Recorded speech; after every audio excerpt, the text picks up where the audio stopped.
Yeah, yeah, yeah, yeah. Advertising is everywhere. Marketers are being challenged to find new and innovative ways to make their messages stand out. But do they really know what's cutting through? And how far will they go to find out? Advertisers are now teaming up with neuroscientists for answers. They're using brain imaging technology to literally look inside our heads.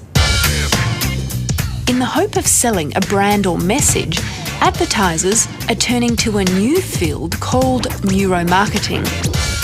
Neuromarketing is actually giving us the first look at an objective measure of consumer responses that isn't filtered from their more rational side of their brains.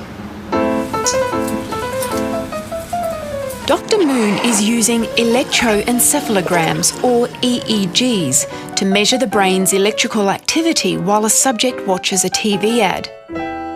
Everybody's searching for someone. What we're doing is recording from multiple sites on the brain. We typically use 40 to 64 sites, and that captures a lot of the information across the brain. They also record eye-tracking information, so they can see exactly which part of the screen the subject is watching at any given time. The young fella has in fact died. We're then able to go back and look at the eye tracking overlaid with the specific ads, tied in with the specific brain activity recording to then feed back to our client. What we're seeing here, Marianne, is the recording from each of the electrode sites.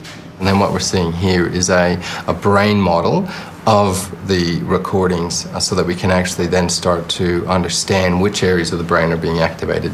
Yellow is the stronger activation, the darker the colour is the less activation. That's what we want to see. So you can actually see in real time different parts of the brain firing up? That's right. So as the movie plays along, you actually will be able to see the brain changing as the EEG changes.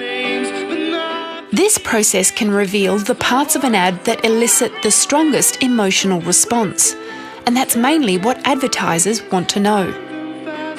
If it's a concept ad, what parts of the concept are working, which parts aren't. And if it's a finished ad, we can go back and say you've wasted your money if it wasn't working, or good job, your creative department has done a bang-on job. Advertising veteran Don Jeffrey believes we need to know what motivates someone to buy a product. If we can capture and understand the emotions of the people that are buying our product, then our advertising is going to be far more effective. And if we want to hold our market share, we've got to put messages out there and convince people that they're doing the right thing buying our client's product. A new course dedicated to neuromarketing is now being taught at the University of Melbourne. By drawing on neuroscience-based tools, we hope to get a better understanding of different brain regions that contribute to decisions, and that will improve our theories of how decisions are made. This comes over the top. Dr. Philip Harris is particularly interested in knowing why people make impulsive decisions. We conducted some functional magnetic resonance imaging research, and by doing that we were able to see which areas of the brain were actually involved in that decision-making process. This research has broader implications for other choices we make in everyday life.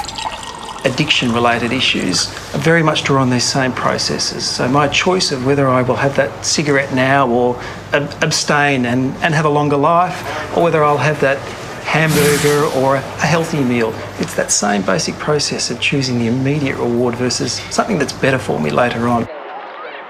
But does neuromarketing raise ethical issues? In research, we have ethics committees to monitor these things, but in the commercial world, these rules don't apply. It might be used to give marketers information that we don't choose to give them. Then this could be seen as an invasion of privacy. A far more serious ethical issue to my mind is the manipulation of people's decisions.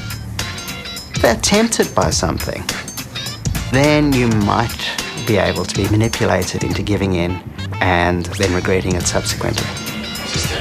Shane and his team would be the only people that actually see the individual brainwaves, we wouldn't see that. So I don't see that as a problem at all. I think it's important that people understand it is another tool. It's not going to replace focus groups. It's not going to replace online research. It's just another one in the toolbox that people need to be aware of. And depending on what they want to try to achieve, they can now use neuromarket research.